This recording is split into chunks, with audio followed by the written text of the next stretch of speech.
Saul was born in the proud Roman city of Tarsus, a place where philosophy echoed through marble streets and merchants shouted beneath towering columns. Yet within his home the rhythm of life followed a different sound. The ancient prayers of Israel whispered morning and night. And from his earliest days he was taught that he belonged not merely to a city but to a covenant, not merely to a culture but to a calling.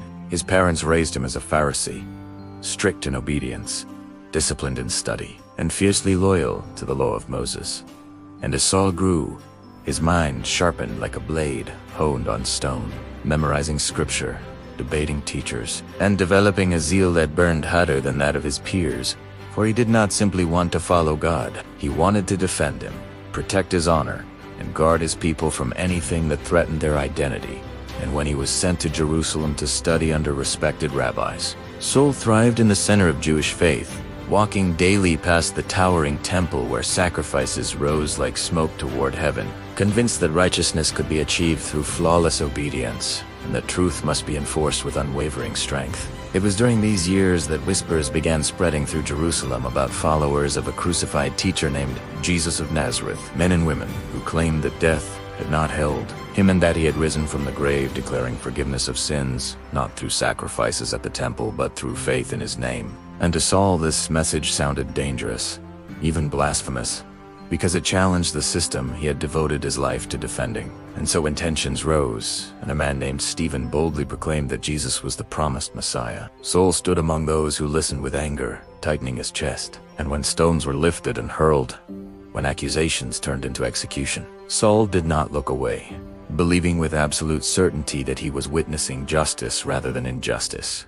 righteousness rather than cruelty. And in that moment his heart grew harder, convinced that the survival of his faith depended on crushing this new movement before it spread beyond control. Empowered by religious authority, Saul began entering homes, dragging men and women from their families, imprisoning those who confessed belief in Jesus, and the fear of his name traveled quickly among believers. Yet Saul felt no shame, only conviction. And when he received letters granting him authority to pursue followers, even in distant cities, he set his face toward Damascus with determination, unaware that the journey he began in confidence would end in collapse.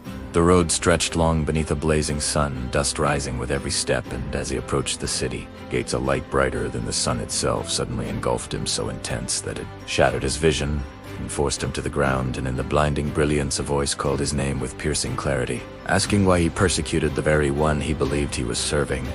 And trembling in confusion, Saul asked who was speaking. And the answer came with authority and sorrow intertwined, declaring that it was Jesus, the one he had opposed. And in that instant, the foundation of Saul's certainty cracked, revealing that his zeal had been misdirected and his understanding incomplete. When the light faded, darkness remained, for Saul could no longer see, and the man who had traveled as a hunter of believers now had to be led by the hand into Damascus, stripped of pride, stripped of independence, left alone in silence for 3 days, without food or water. His mind replaying memories of arrests, accusations, and Stephen's final prayer for forgiveness.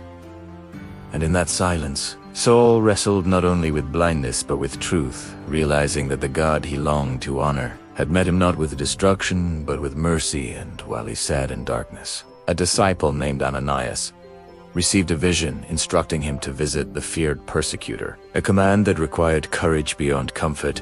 Yet trusting God's voice, Ananias went, placing trembling hands upon Saul and praying that he might regain sight. And as he did, something like scales fell from Saul's eyes, restoring vision, both physical and spiritual. And in that moment, Saul rose not as an enemy but as a follower, baptized into the faith he once tried to erase. The transformation stunned those who heard him speak in synagogues, proclaiming that Jesus was indeed the Son of God, and confusion spread as quickly as his former reputation. For how could the fiercest opponent become the boldest defender? And suspicion followed him, forcing him to escape Damascus under cover of night, lowered in a basket through a city wall, humbled yet unshaken. And when he returned to Jerusalem, the disciples feared him until Barnabas, a man known for encouragement, stood beside him and testified to the authenticity of his change, opening the door for Saul to join the community he once knew. And from that point forward, his life became a relentless journey across regions and cultures, carrying a message of grace to both Jews and Gentiles. And as he stepped into the wider Roman world, he became known also as Paul, a name suited for the international mission unfolding before him.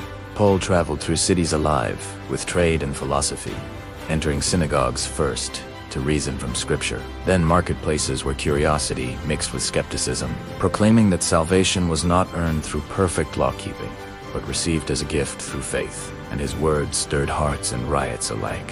For in some places, crowds listened eagerly, while in others, leaders felt threatened.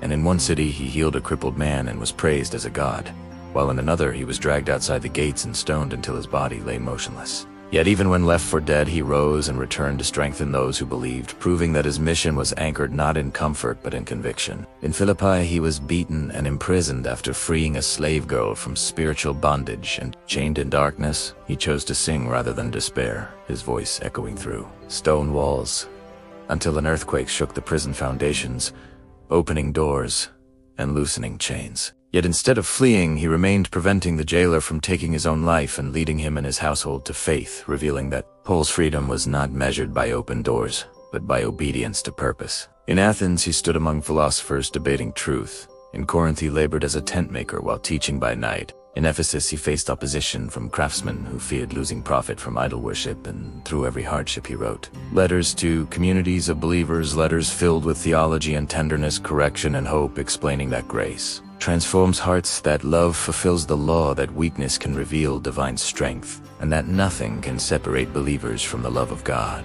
Storms threatened his life at sea, and once a violent shipwreck left him clinging to broken planks until he reached shore. Yet even there he healed the sick and continued teaching, showing that no circumstance could silence his calling. And eventually, opposition in Jerusalem led to his arrest after false accusations inflamed a crowd, and though imprisoned, Paul used every trial as an opportunity to testify, speaking before governors and kings with clarity and courage. Recounting the moment the light from heaven changed his path, and when given chances to secure release by compromise, he chose instead to stand firm, appealing to Caesar and setting his course toward Rome, the heart of the empire. In Rome, he lived under guard, yet continued welcoming visitors, teaching from Scripture, writing letters that would endure long after chains fell away, encouraging believers facing persecution, urging unity and perseverance. And though tradition holds that his life ended by execution under Roman authority, Paul's story does not close with defeat, but with fulfillment, for the man who once breathed threats against believers finished his race, proclaiming the faith he once tried to destroy,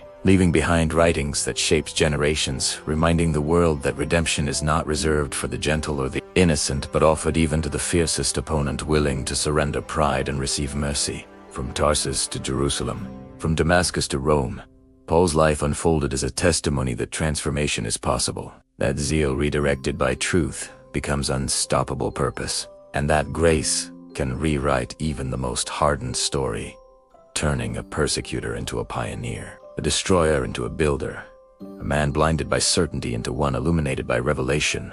And through suffering, travel, imprisonment, and unwavering proclamation, Paul demonstrated that faith is not the absence of hardship, but the courage to remain steadfast within it.